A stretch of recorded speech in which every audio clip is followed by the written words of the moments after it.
वंदे मातरम कर्मचारी साथियों, आरजीएसएस के संबंध में एक महत्वपूर्ण अपडेट है। जैसे कि आपको पता है कि आरजीएसएस कार्ड के दुरुपयोग के कारण राज्य सरकार द्वारा या आरजीएसएस डिपार्टमेंट द्वारा काफ़ी बड़ी संख्या में जो भी कार्ड है, आरजीएसएस कार्ड है, वो ब्लॉक कर दिए थे।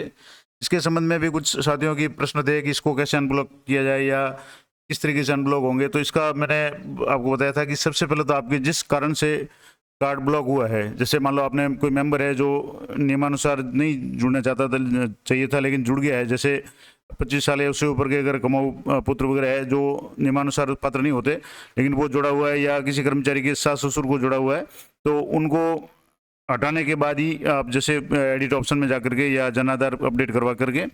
उनको एक बार वहाँ से हटा दें। उसके बाद में आप 181 जो भी इसका टोल फ्री नंबर है वहाँ आपको कॉल करके इसका समाधान करना था। अभी तक जैसे कुछ साथियों ने वहाँ कॉल भी किया है तो पूरा रेस्पॉन्स नहीं आ रहा है, तो हो सकता है थोड़ा सा उसमें टाइम लगेगा, या इसके संबंध में कोई विशेष निर्देश होंगे तो मैं आपको बता दूंगा। आज अपन बात करेंगे कि एक और जो महत्वपूर्ण कदम उठाया है कि कुछ जो निजी हॉस्पिटल वगैरह है उनमें कुछ आरजीएसएस कार्ड का दुरुपयोग हो रहा है। तो इसके संबंध में आरजीएसएस के संबंध में एक महत्वपूर्ण आदेश है, वो 24/8/2023 को जारी किया गया, और जिसका जो भी टॉपिक है कि संशोधित दिशा निर्देश है इमेजिंग एंड डायग्नोसिस सेंटर, यानी जो भी जांच वगैरह कराते हैं, एक्सरे वगैरह यानी जो भी जांच वगैरह करते हैं उनके संबंध में एक महत्वपूर्ण आदेश है, जिसमें कुछ जो पहले आदेश निकला था 10/5/2023 उसकी बिंदु संख्या 1 और 2 को उसमें क्लियर किया हुआ है। तो क्या आदेश है पूरी डिटेल में आपको बताऊँगा। तो यहाँ जैसे आप देख पा रहे हैं, ये कार्यालय परियोजना निदेशक राजस्थान सरकार स्वास्थ्य योजनाएं जो भी है राज्य बीमा प्रावधान निधि विभाग की तरफ से एक महत्वपूर्ण आदेश है कि आरजीएसएस में अनुमोदित इमेजिंग और डायग्नोस्टिक सेंटर द्वारा, यानी जो भी ऐसे प्राइवेट हॉस्पिटल विशेष रूप से जो या जो जांच केंद्र है जिसमें एक्सरे वगैरह यानी जो भी डायग्नोसिस होता है उसके द्वारा जो अनुमोदित है आरजीएसएस में इम्पेनल्ड है, उसकी लिस्ट भी आप जैसे आरजीएसएस की साइट यहाँ जा करके यहाँ से आप सारे जो लिस्ट वगैरह है यहाँ से हॉस्पिटल फार्मेसी वगैरह इनकी लिस्ट वगैरह आप यहाँ से देख सकते हैं कौन कौन से इम्पेनल्ड है क्या है। मैंने विस्तार से वीडियो बनाया और अगर जरूरत पड़ेगी तो मैं अलग से और वीडियो बना दूंगा। तो अब अगर मान लो इस संबंध में इसमें निर्देश है कि आरजीएसएस के द्वारा लाभार्थी को कैशलेस चिकित्सा सुविधा उपलब्ध करवाने के संबंध में जारी दिशा निर्देश क्रमांक F1246 आरजीएसएस, और ये जो भी तारीख दी हुई है 306 से 310 जो क्रमांक था दिनांक 10/5/2023 की बिंदु संख्या 1 व 2 को निम्नानुसार पढ़ा जाए, यानी उसमें कुछ अपडेट किया गया, सुधार किया गया या चेंज किया गया। क्या चेंज है? तो पहला है कि केवल राजकीय चिकित्सक द्वारा राजकीय चिकित्सालय में देखने वाला ओपीडी पर्ची मान्य होगा, यानी जो भी जांच करवाएंगे भले चाहे आरजीएसएस अनुमोदित हो, लेकिन उसके लिए जो भी जांच है वो राजकीय चिकित्सालय में जो भी डॉक्टर है, राजकीय डॉक्टर है, उनके द्वारा जो भी ओपीडी पर्ची होगी वही मान्य होगी। और एक और महत्वपूर्ण बात जो बार बार जैसे कुछ शिकायतें आ रही है कि फर्जी पर्ची के द्वारा या जो चिकित्सक की फर्जी की पर्ची के बिना जो भी डुप्लीकेट पर्ची के आधार पे कुछ जो भी ट्रांजैक्शन हो गए या जो भी दवाइयाँ ले रहे हैं या और कुछ हो रहा है, तो इसके लिए इसमें और एक दूसरा पॉइंट दिया हुआ है कि ओपीडी पर्चे पर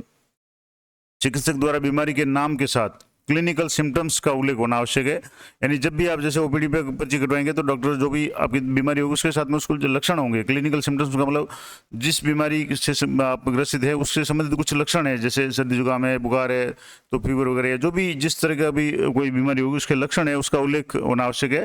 यानी वो भी डॉक्टर लिखेंगे इस व्यक्ति को ये तकलीफ है या ये सिम्टम्स है, और जिस पर राजकीय चिकित्सालय के चिकित्सालय जो भी चिकित्सक है उनके हस्ताक्षर भी होंगे और मयशील। जैसे आपको पता होगा कि जब भी जैसे आरजीएसएस की पर्ची से आप पर्ची कटवा करके मेडिकल पे जो भी इम्पेनल्ड जो भी फार्मेसी है वहाँ पे पे अगर आप दवाई लेने जाते हो तो सबसे पहले आपको वहाँ डॉक्टर के हस्ताक्षर और उसके ऊपर जो हॉस्पिटल की मोहर है, डॉक्टर की जो साइन है वो आवश्यक होता है, उसके बिना वो पर्ची वैलिड नहीं होती है। तो इसमें भी स्पष्ट रूप से निर्देश दिया हुआ है कि जब भी अब जैसे इसमें कुछ और बढ़ा दिया है, पहले तो साइन और मोहर ही लगती थी, अब इसमें ये भी लिखा हुआ है कि चिकित्सक द्वारा बीमारी का नाम भी लिखा जाएगा और क्लिनिकल सिम्टम्स भी लिखे जाएंगे, यानी क्या उसके लक्षण है, क्या बीमारी है, उसके बारे में भी डॉक्टर है वो थोड़ा बहुत उसमें लिखेंगे। और उसके बाद में डॉक्टर के हस्ताक्षर करवाने के बाद में आपको वहाँ अमान्यवाद रूप से सील लगानी है, जो भी चिकित्सा अधिकारी है उनकी मोहर लगानी है पर्ची पे, उसके बाद ही वो पर्चा है मान्य होगा, अन्यथा ओपीडी पर्चा अमान्य होगा। तो आप जब भी मान लो ओपीडी में जाएं या किसी भी चिकित्सक द्वारा परामर्श ले और आरजीएसएस की अगर पर्ची कटवा करके आप अपना इलाज करवाने या जो भी बीमारी का वगैरह लिख रहे हैं, तो डॉक्टर साहब से एक तो हालांकि उनको निर्देश जा चुके हैं, लेकिन फिर भी आप भी कोशिश करें कि वो पूरा उस पर बीमारी का नाम लिखे, सिम्टम्स लिखे और साइन अवश्य करें। और काउंटर पे या जहाँ भी मोहर हो वहाँ से आप डॉक्टर की जो भी मोहर है वो आप लगा लें, नहीं तो वो पर्चा है वो अमान्य होगा। उसको अगर मान लें आपने अपलोड भी कर दिया जिसमें और 3 नंबर वगैरह जारी की थी तो भी उसमें समस्या हो सकती है बाद में भी। तो ये जो निर्देश है उसको आप एक बार अच्छी तरह से ध्यान दें। पहला निर्देश है कि राजकीय चिकित्सक द्वारा ही जो भी राजकीय चिकित्सालय में दिखाने पर ही ओपीडी पर्चा मान्य होगा, यानी जैसे कोई चिकित्सक है उनके घर पे जाकर के आप दिखा रहे हैं तो वो मान्य नहीं होगा। दूसरा सबसे इम्पोर्टेंट बात कि जो भी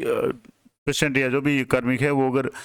चिकित्सक के पास जा रहा है तो उनकी जो पर्ची है उसके ऊपर क्लिनिकल सिम्टम्स, बीमारी का नाम के साथ साथ चिकित्सक के हस्ताक्षर होने चाहिए और उसके ऊपर मोहर जो भी है वो सील है वो भी लगनी चाहिए। तो ये निर्देश है परियोजना निदेशक आरजीएसएस की तरफ से। तो ये महत्वपूर्ण आदेश है। इसके संबंध में मैंने आरजीएसएस के संबंध में काफ़ी वीडियो बनाए हुए हैं। फिर भी अगर आपकी कुछ समस्या है तो आप उसका जो भी कमेंट है वो करेंगे तो मैं यथासंभव आपकी सहायता करने का प्रयास करूंगा। इसी तरह की अपडेटेड जानकारी के लिए चैनल पर बने रहें। मिलते हैं नेक्स्ट वीडियो में, तब तक जय हिंद, जय भारत।